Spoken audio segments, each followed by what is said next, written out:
हैं और यहाँ पे भी शानदार मोमेंटम है। इथर अब 8 सवा 8% ऊपर जी।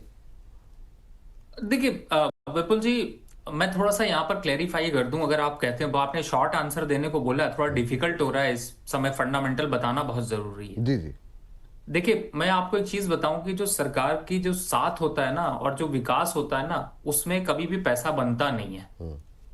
और सरकार दो चीजों पे फोकस कर रही है इस समय, ईवी को लेकर के, लेकिन इतने स्टेटमेंट आते हैं कि उसकी वजह से कंपनियां जो है ना, वो पूरी तरह से धराशायी हो जाती हैं। अब एथर इंडस्ट्री की बात कर ले, ओला इलेक्ट्रिक की बात कर ले, मैं क्यों इन सब चीज इतना ज्यादा बचने की कोशिश करता हूं।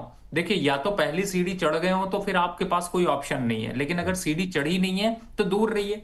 सरकार की इस तरीके की स्कीम्स का फर्क क्या होता है, देखिए ये कंपनियां ना प्रॉफिट में नहीं आ सकती हैं अगले 3 साल तक भी, किसी भी हाल में, चाहे आप कुछ भी सोच लीजिए, कुछ भी कर लीजिए। और जब आएंगी तब सरकार पॉलिसी बदल देगी तो फिर नहीं प्रॉफिट पे आएंगी। तो अपॉर्चुनिटी आपको आ सकती है। अब अपॉर्चुनिटी जैसे एथर इंडस्ट्री है, 1050 से ऊपर दिखता नहीं है। अब आपको छोटा मोटा ट्रेड लेना है तो आप ले सकते हो, मोमेंटरी ट्रेड करना है तो आप कर सकते हो, 920 का एक स्टॉप लॉस लगा के। तो रिस्क रिवॉर्ड रेशियो बराबर हो गया, मुझे एंट्री यहाँ पर बचती नहीं है।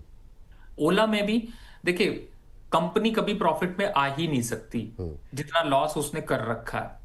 रही बात की बुझते हुए दिए में कभी कभी आग फड़फड़ा जाती है, वही हाल यहाँ पर है। अब पुल बैक में कितना आ जाएगा, ज्यादा से ज्यादा मैक्सिमम खींचेगा तो 60 रुपए, छोटा मोटा खींचा तो 45 रुपए, बहुत ज्यादा खींच लिया, सबने हवा फैला दी तो 42 रुपए।